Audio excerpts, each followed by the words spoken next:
मनोज जरांगेंच्या मोर्चा विरोधामध्ये सदावर्तेंनी केलेल्या याचिकेवर हायकोर्टामध्ये सुनावणी पार पडली।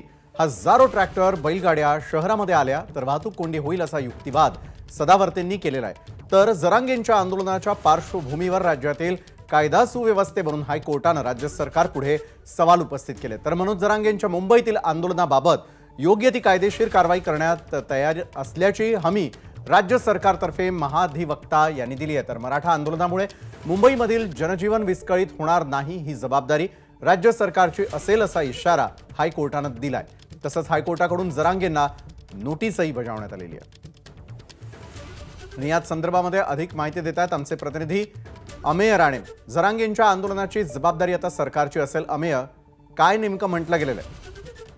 राज्य सरकारने जरी ही जबाबदारी आपल्यावर घेतलेली असली तरी कुठली थेट कारवाई स्वतःच्या वतीने करण्यास मात्र महाधिवक्ता यांनी असमर्थता दर्शवली आहे। कारण की या राज्यात ज्या प्रकारे कायदा आणि सुव्यवस्था राखण्याची जबाबदारी राज्य सरकारची आहे, तसंच प्रत्येकाला आंदोलन करण्याची सुद्धा मुभा दिलेली आहे।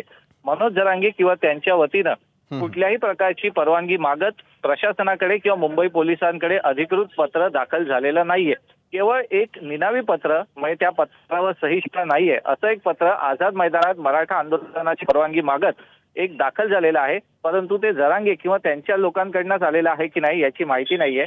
याची दखल घेत हायकोर्टानं आज आझाद मैदान पोलीस स्थानकाचे वरिष्ठ पोलीस निरीक्षक आणि आंदोलक मनोज जरांगे या दोघांनाही नोटीस इश्यू करत याबाबत विचारणा केलेली आहे की जो लाखो आणि हजारोंच्या संख्येने जनसमुदाय मुंबईच्या दिशेने येतोय, जो अवघ्या काही तासात ठाण्याच्या वेशीपर्यंत पोहोचेल, त्यांचं नेमकं काय उद्दिष्ट आहे, ते कुठे येऊन आंदोलन करणार आहेत, ही गोष्ट त्यांना 2 आठवड्यांच्या नंतर होणाऱ्या सुनावणीत स्पष्ट करायची आहे। परंतु त्यांना मुंबईत येण्यापासून कुठेही कोर्टाने रोखण्याचे निर्देश दिलेले नाहीयेत। आता ही सर्वस्वी जबाबदारी राज्य सरकारची आहे की जर इतक्या मोठ्या संख्येने बैलगाड्या, लोक, ट्रॅक्टर हा जनसमुदाय जर मुंबईत आला तर मुंबईची ट्रॅफिकची समस्या किंवा मुंबईतल्या दैनंदिन जनजीवनावर जो परिणाम होईल तो कसा टाळायचा आणि कायदा सुव्यवस्था कसा राखायचा ही सर्वस्वी जबाबदारी राज्य सरकारची आहे। त्यामुळे राज्य सरकारच्या आता भूमिकेकडे काय भूमिका घेते राज्य सरकार हे पाहावं लागेल जरांगेंच्या आंदोलनाबद्दल, की जरांगेंना मुंबईत येण्यापासून रोखलं जात आहे की त्यांना मुंबईत आंदोलन येऊन करण्याची परवानगी आणि तशी मुभा राज्य सरकार देत आहे।